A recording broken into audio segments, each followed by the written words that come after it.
Cara, os making-off são sempre os piores, né? Eu vou fazer uma sessãozinha meio making-off, assim. Eu posso gravar até 10 minutos de vídeo.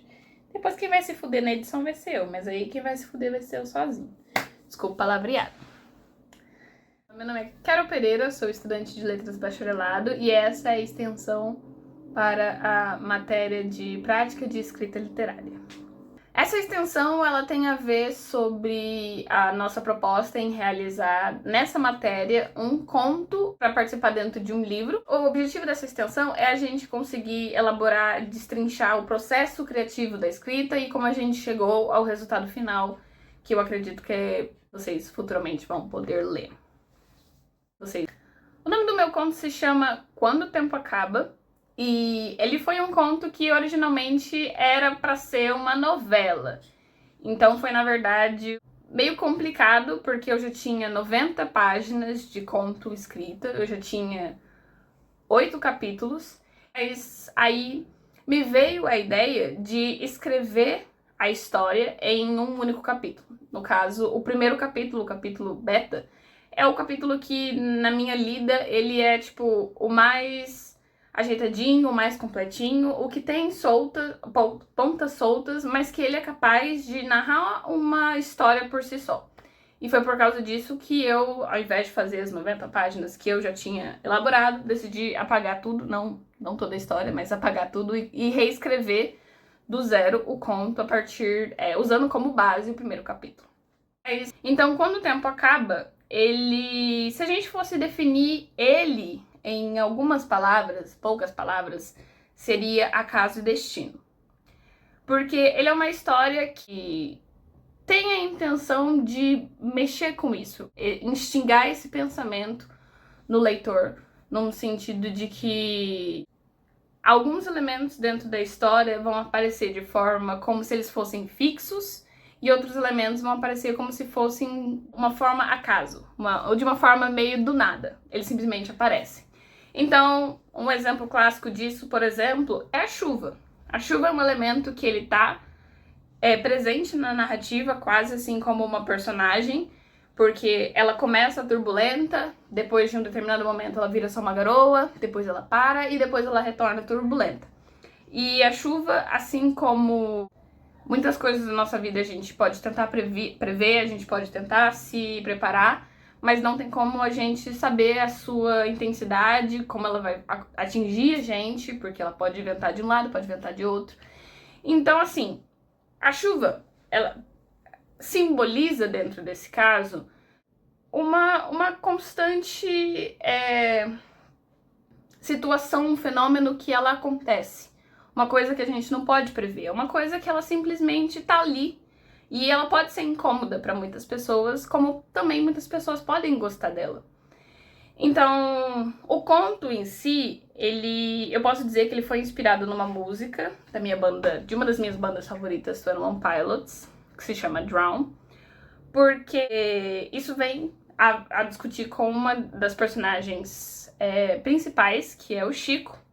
E o Chico, ele é uma personagem que, assim, ele representa esse acaso, porque ele é uma personagem que sobreviveu a um acidente, um deslizamento. Então aqui já começa o paralelo com a chuva aqui, entendeu? Porque ele era uma criança que tinha medo de chuva, mas depois, quando ele fica adulto, ele fica mais velho, ele perde esse medo.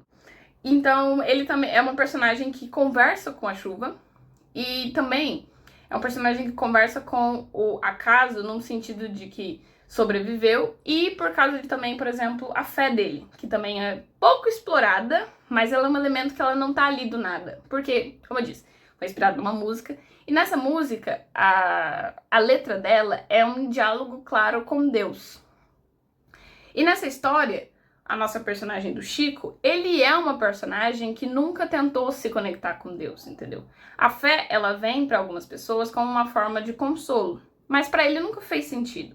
Mas uma menção de que a mãe dele era uma pessoa religiosa faz com que ele meio que sinta que, tipo, esse deveria ser um espaço que ele pertenceu, até porque ele sobreviveu ele foi um milagre, ele sobreviveu a uma grande tragédia. Como pode ele ter sido, tipo, tirado de uma situação tão ruim e colocado numa vida que ele não sabe como proceder, ele não sabe como continuar. E isso conversa muito com essa música e com a narrativa também. Aí a gente tem a personagem da Iracema, que é uma personagem que ela é muito diferente do Chico. Ela é uma personagem que ela não tem questões, ela não tem dúvidas do porquê a vida é assim. É uma personagem que ela tem pouca paciência, o pavio dela é curto. Ela é uma personagem que ela já decidiu que, tipo assim, cara, a vida é assim porque ela tem que ser assim, entendeu? Eu não vou ficar buscando explicações. Então ela é uma personagem que ela cai aqui como um destino, como uma pessoa que já sabe que a vida é assim porque ela tem que ser assim. Ela não procura motivos de, tipo, ai, nossa, por que tal coisa aconteceu? Foi porque tinha que acontecer. E nesse caso aqui, o Chico, ele não foi uma pessoa que perdeu os pais recentemente. Ele perdeu os pais quando ele era muito novinho. E aí agora, só que ele sempre viveu com esse vazio. E a personagem da Iracema, ela é uma personagem que ela representa uma pessoa que criou a consciência da vida muito rápido e ela simplesmente consegue encontrar os padrões da vida.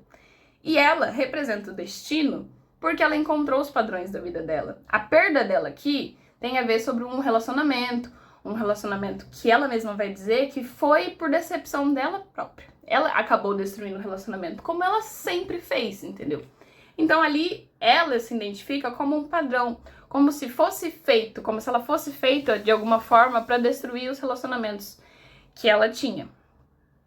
Então, nesse caso, os dois personagens, eles representam essa menção de acaso e destino, porque é isso que não só a presença deles quer dizer, não só a figura deles na narrativa representa isso, como, tipo, esses paralelos, mas também vai movendo a história. Como, por exemplo, tem uma parte que a Iracema ela sobe dentro da ponte, ela sobe em cima da grade da ponte, porque o personagem do Chico, ele vai na intenção, né, de acabar com a vida, mas ele acaba não conseguindo fazer.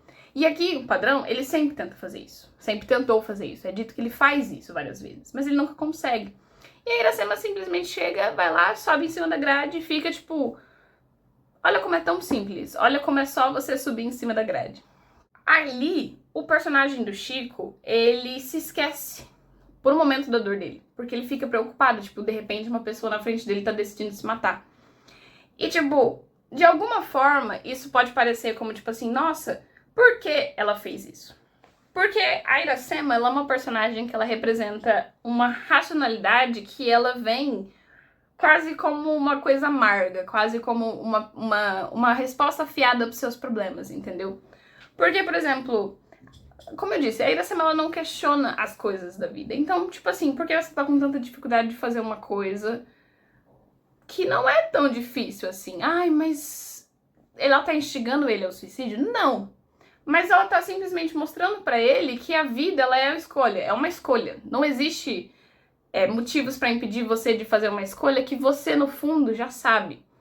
Então, tipo, ali o Chico, ele tem uma reação de medo, porque ali a gente tá falando de uma outra pessoa. O Chico, ele sempre foi uma pessoa que ele nunca se viu como pessoa, mas ele via as outras pessoas, ele via tudo ao seu redor. Ele é uma personagem que ele parecia que ele se perdia no meio das pessoas e via tudo e todos, mas ninguém conseguia olhar pra ele.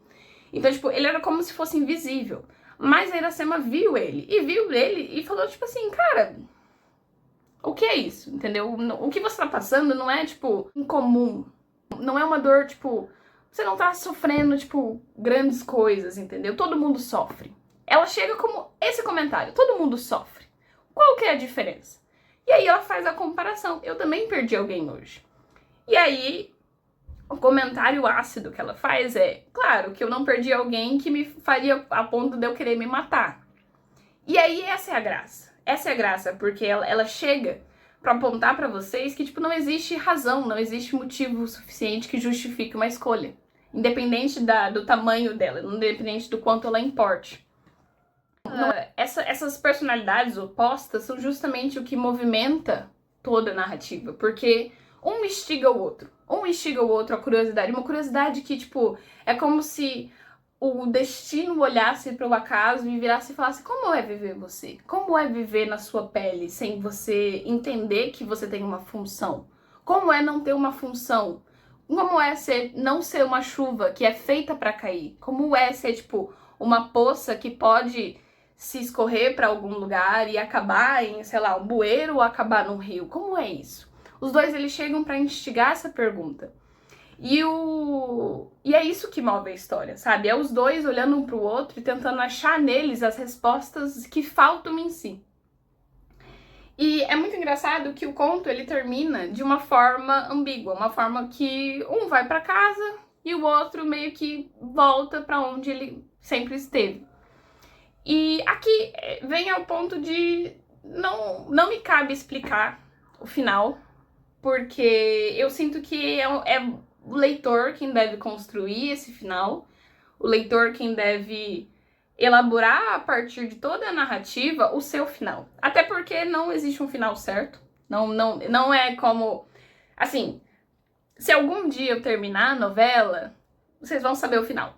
Se não, o final vai ser o que o leitor que lê esse conto abraçar pra si e falar, eu acho que o final foi isso, eu acho que aconteceu dessa forma, e eu instigo que essa seja a reflexão, é isso que vocês que leem o conto, que lerão o conto, reflitam sobre. É sobre, além dessa, vamos dizer que, tipo, essa explicação seja um bônus. Para além de tudo isso que eu expliquei, que vocês criem a sua própria interpretação do que pode significar ser o acaso e o destino. E eu acredito que é sobre essa liberdade interpretativa que vai fazer com que esse conto ele se complete. E eu espero que todo mundo que leia saia com uma reflexão enriquecedora para si. E é isso. Não sei como finalizar. É isso. Entendeu? É isso. Isso vai ser muito engraçado de dizer. Não é um conto que me marcou. Não é um conto marcante pra mim. Porque eu escrevi ele assim, tipo, vou escrever porque eu tenho que escrever, entendeu? Não foi uma grande reflexão, tipo, de uma madrugada assim eu pensei. Eu genuinamente ouvi uma música e falei, cara, vou escrever um conto sobre. E foi isso. Meu conto é sobre isso, entendeu? Quem ouvir a música vai falar, tá bom, legal. E é sobre isso, entendeu? Eu acho que ser estudante de letras, no final de contas, é sobre isso, entendeu? É dar espaço para as vozes da sua cabeça de uma madrugada qualquer. E é isso.